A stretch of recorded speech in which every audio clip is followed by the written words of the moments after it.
Hi everyone, today we will talk about how to fix Instagram will limit how often. To know how to fix Instagram will limit how often, you should just go to settings. As you see, we will click.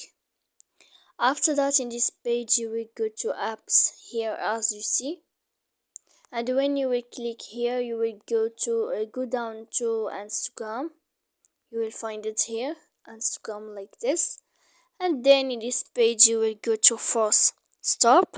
When you will click force stop, you will go to storage. You click here, and then in this page you will go to clear cache, like this.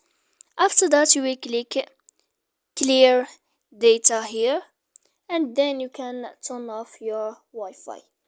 So please don't forget to support us by like and subscribe. See you next time in another video.